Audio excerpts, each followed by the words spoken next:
السلام علیکم ناظرین، آپ دیکھ رہے ہیں اطہر امام آفیشیل چینل۔ لاکھوں کروڑ درود و سلام حضور پاک صلی اللہ تعالی علیہ وسلم پر اور ان کی آل پاک پر۔ محترم ناظرین، اکثر ہم سوچتے ہیں کہ طاقت کے لیے کاجو بادام کھانے چاہیے، چکن مٹن کھانا چاہیے، بڑی بڑی غذائیں ہونی چاہیے، تب جا کر جسم میں طاقت آتی ہے اور تب جا کر جسم مضبوط بنتا ہے۔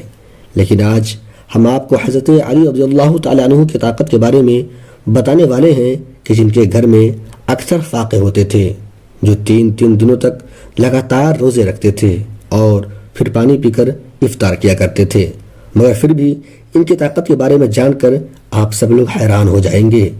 میری آپ سے مؤدبانہ گزارش ہے کہ اس ویڈیو کو آخر تک ضرور دیکھیں اور مولا علی سے محبت رکھنے والوں کو شیئر بھی کریں۔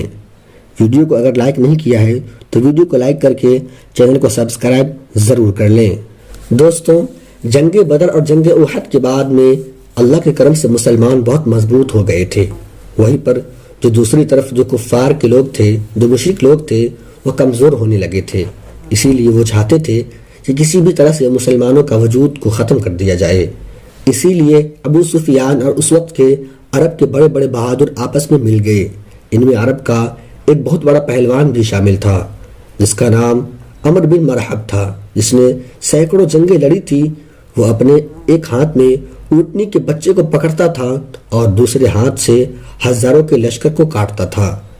پھر جنوری 627 عیسوی میں ان تمام مشرکوں نے مل کر مدینے کی طرف بڑھنا شروع کر دیا۔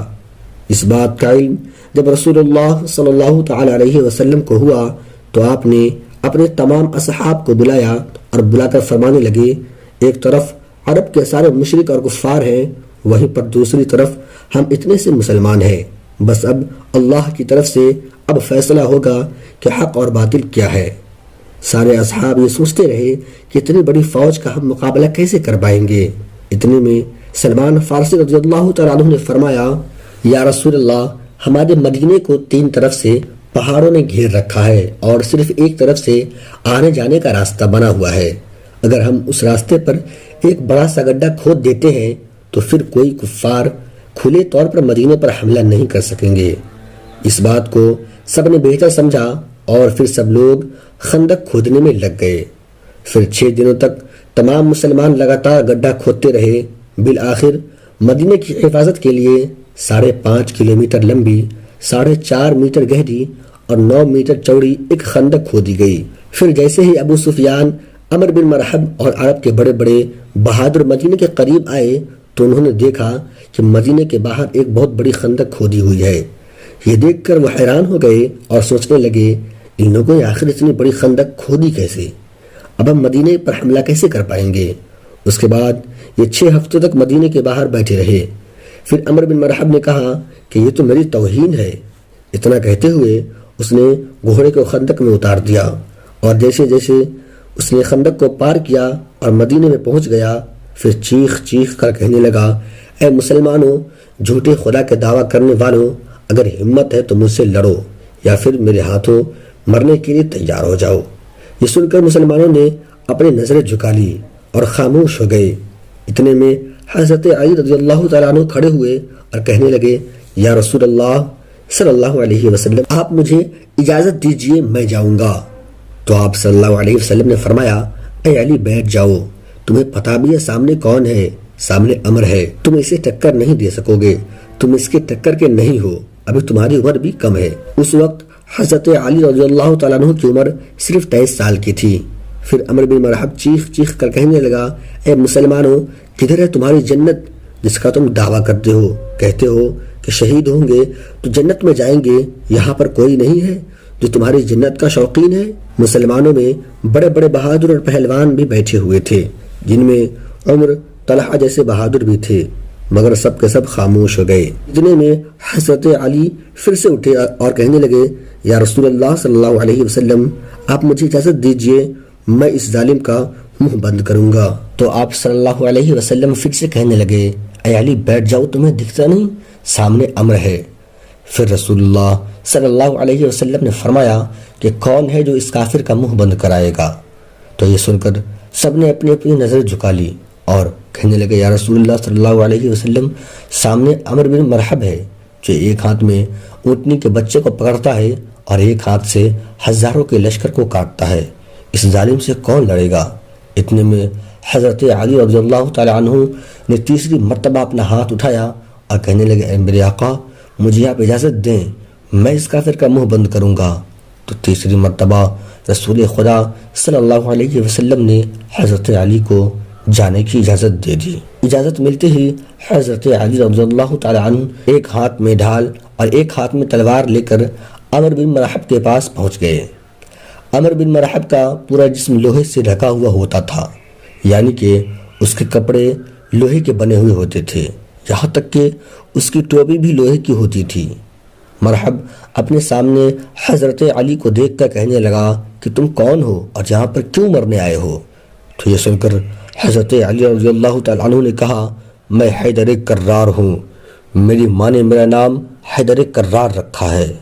دوستوں، حیدر کہا جاتا ہے ایک ماہر شیر کو، اور کرار کہا جاتا ہے پلٹ پلٹ کر حملہ کرنے والوں کو، اسی لیے آپ کا لقب حیدر کرار تھا، یعنی پلٹ پلٹ کر وار کرنے والا شیر۔ عمر بن مرحب کہنے لگا، جیسے تو آیا ہے ویسے واپس چلا جا، میں بچے کو مارنا نہیں چاہتا۔ حضرت علی رضی اللہ تعالیٰ عنہ نے فرمایا، مگر میں تو تجھے مارنا چاہتا ہوں۔ تو یہ سن کر اس کو غصہ چڑھ گیا اور اس نے آگے بڑھ کر وار کر دیا۔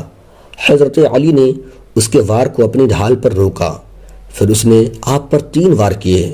آپ نے اس کے تینوں واروں کو روک لیا، پھر اس نے حضرت علی پر ایک زوردار وار کیا، جس سے آپ کی ڈھال کے 2 ٹکڑے ہو گئے اور وہ تلوار جا کر آپ کے کندھے پر لگی، یعنی کہ آپ کا کندھا زخمی ہو گیا۔ اب حضرت علی حیدر کرار بنے، یعنی کہ پلٹ پلٹ کر حملہ کرنے والے بنے۔ آپ نے پلٹ کر عمر بن مرحب پر ایک ایسا وار کیا جس نے مرحب کی ڈھال کو توڑ دیا، پھر آپ کی تلوار جا کر سیدھا مرحب کے کندھے پر لگی۔ مرحب کے لوہے کے کپڑے کو چیرتی ہوئی آپ کی تلوار اوپر سے لے کر نیچے تک آدھی، یعنی آپ کی تلوار نے جسم کو 2 حصوں میں ٹکڑا کر دیا۔ پھر اس کی لاش پر اپنا پاؤں رکھ کر کہنے لگے، تو مجھ سے کیا مقابلہ کرے گا؟ تو ہے پتھر کا پجاری اور میں ہوں رب محمد کا غلام۔ دوستوں، اس کے بعد رسول خدا صلی اللہ علیہ وسلم اپنے کچھ صحابہ کرام کے ساتھ یہودیوں کے بڑے قبیلے پر پہنچے۔ یہودی اس قلعے میں رہ کر مسلمانوں کے خلاف سازش کیا کرتے تھے۔ آپ کا قافلہ یہودیوں کے قلعے کے پاس 7 دنوں تک رکا رہا۔ صبح لڑائی ہونی تھی اور شام کو ختم ہو جاتی، لیکن کوئی بھی نتیجہ نہیں نکل رہا تھا۔ یہ دیکھ کر اللہ کے نبی حضرت محمد صلی اللہ علیہ وسلم اگلے دن اپنے سارے اصحاب کو جمع کیا اور ارشاد فرمایا کہ کل کی صبح میں یہ اسلامی پرچم اس کے ہاتھ میں دوں گا جن سے اللہ اور اس کے رسول خوب محبت کرتے ہیں، اور وہ بھی اللہ اور اس کے رسول سے خوب محبت کرتا ہے۔ یہ سن کر سارے صحابہ کرام رضی اللہ تعالیٰ عنہ رات بھر سو نہ سکے۔ وہ اس سوچ میں تھے کہ صبح یہ اسلامی پرچم کس کے ہاتھوں میں ہوگا۔ اس کے بعد صبح ہوئی، سب کے سب جمع ہوئے۔ رسول خدا صلی اللہ علیہ وسلم نے مجمع پر ایک نظر ڈالی تو آپ کو اس مجمع میں حضرت علی رضی اللہ تعالیٰ عنہ نظر نہیں آئے۔ تو یہ دیکھ کر آپ نے پوچھا کہ علی کہاں ہے؟ ان میں سے کسی نے کہا، یا رسول اللہ صلی اللہ علیہ وسلم، علی کی آنکھوں میں جلن ہو رہی ہے، وہ بیمار ہیں۔ یہ سن کر رسول خدا صلی اللہ علیہ وسلم نے فرمایا کہ علی کو بلا کر لاؤ۔ پھر حضرت علی کو بلایا گیا۔ اسی حالت میں آپ رسول خدا صلی اللہ علیہ وسلم کے پاس آئے۔ اس وقت آپ کو تیز بخار بھی تھا۔ یہ دیکھ کر اللہ کے نبی نے اپنا لعاب مبارک حضرت علی کی آنکھوں پر لگا دیا اور پھر اسلامی جھنڈا حضرت علی کے ہاتھوں میں تھما دیا اور فرمانے لگے، اے علی جاؤ، اللہ اور اس کے رسول تمہارے ہاتھ فتح رکھے۔ دوستوں، اس کے بعد حضرت علی اسی حالت میں اسلامی جھنڈا لے کر یہودیوں کے قلعے کی طرف چل دیتے ہیں۔ صحابہ کرام رضی اللہ تعالیٰ عنہ جب حضرت علی کو دیکھتے ہیں تو ان میں بھی جوش بھر آتا ہے۔ حضرت علی جیسے ہی یہودیوں کے قلعے کے پاس پہنچے تو آپ نے دیکھا کہ اس قلعے کا جو مین دروازہ ہے وہ بہت بڑا ہے اور وہ بند ہے، جس کو 70 لوگ مل کر بند کیا کرتے تھے۔ حضرت علی رضی اللہ تعالیٰ عنہ نے ایک ہاتھ سے تلوار چلانا شروع کر دی اور ایک ہاتھ سے اس دروازے کو ہلایا اور اکھاڑ لیا، اور صحابہ کرام سے کہنے لگے کہ آپ سب قلعے کے اندر داخل ہو جاؤ۔ پھر حضرت علی ایک ہاتھ سے اس وقت تک دروازے کو اکھاڑے رکھا جب تک کہ تقریباً 600 صحابہ کرام قلعے کے اندر داخل نہ ہوئے۔ پھر جب سارے صحابہ کرام قلعے کے اندر داخل ہوئے تو پھر حضرت علی نے اس دروازے کو اتنی زور سے پھینکا کہ وہ کئی گز دور جا کر گرا۔ تو دوستو، جس کی طاقت 70 لوگوں سے بھی زیادہ تھی وہ حضرت مولا علی رضی اللہ تعالیٰ عنہ تھے۔ اسی لیے ہم اپنے بچوں کو سکھاتے ہیں کبھی بھی کوئی وزنی چیز نہ اٹھے تو یا علی کہہ کر اٹھا لیا کرو، کیونکہ یا علی کہنے سے بازو تمہارے ہوں گے مگر قوت حیدری تم پر آ جائے گی۔ پیارے دوستو، امید ہے کہ آج کی یہ ویڈیو آپ کو بہت پسند آئی ہوگی۔ اگر پسند آئی ہوگی تو اس ویڈیو کو اپنے دوستوں میں شیئر ضرور کریں۔